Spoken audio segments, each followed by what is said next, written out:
നോമ്പ് കഞ്ഞി ഉണ്ടാക്കുന്നത് എങ്ങനെയാണെന്ന് നോക്കാം. അതിനായി ഒരു തേങ്ങയുടെ പകുതി തിരികെ എടുക്കാം.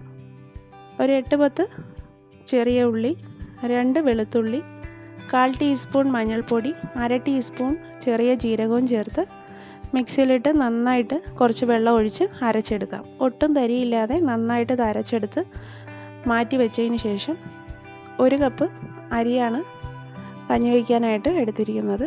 ഇത് ബോയിൽഡ് റെഡ് റൈസാണ് ഇതിലേക്കിപ്പോൾ ചേർക്കുന്നത്. ഇത് ചെറുതായിട്ട് തരിതരിയായിട്ടൊന്ന് പൊടിച്ചെടുത്തതിന് ശേഷം വേവിച്ചെടുക്കാം, അല്ലെങ്കിൽ മുഴുവനായിട്ട് തന്നെ വേവിച്ചെടുക്കാം. ഏത് അരി വേണമെങ്കിലും ഈ കഞ്ഞി ഉണ്ടാക്കാനായിട്ട് എടുക്കാം. ഇത് കുക്കറിൽ ഒരു 8 വിസിൽ വരുന്നത് വരെ അടച്ചു വെച്ച് വേവിച്ചെടുക്കണം. ഇതിലേക്ക് ഒരു 1/2 ടീസ്പൂൺ ഉലുവയും കൂടെ ചേർത്ത് നന്നായിട്ടിത് അടച്ചു വയ്ക്കാം. അരി നന്നായിട്ട് വെന്ത് വന്നതിന് ശേഷം അരച്ചെടുത്ത് വെച്ചിരിക്കുന്ന തേങ്ങയുടെ അരപ്പ് കുറച്ച് വെള്ളം ഒഴിച്ച് നന്നായിട്ട് അത് പച്ചമണം മാറുന്നത് വരെ ഒന്നുകൂടെ ഒന്ന് ചൂടാക്കി എടുക്കണം. അരി ഇപ്പോൾ നന്നായിട്ട് വെന്തിട്ടുണ്ട്. ആവശ്യത്തിന് ഉപ്പ് ചേർക്കാം. ഇത് വെന്ത സമയം തന്നെ അടുത്ത അടുപ്പിൽ കുറച്ച് വെള്ളം ചൂടാക്കാനായിട്ട് വയ്ക്കാം. ഇത് തിളച്ച വെള്ളമാണ് ഇതിലേക്ക് പിന്നീട് ഒഴിച്ചു കൊടുക്കേണ്ടത്.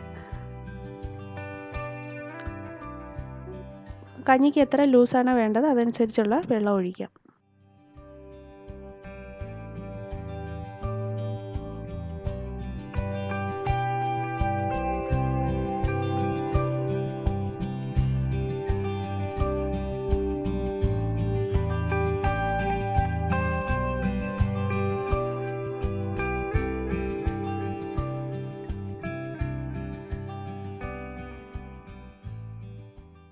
കഞ്ഞി നന്നായിട്ട് തിളച്ച് വന്നിട്ടുണ്ട്.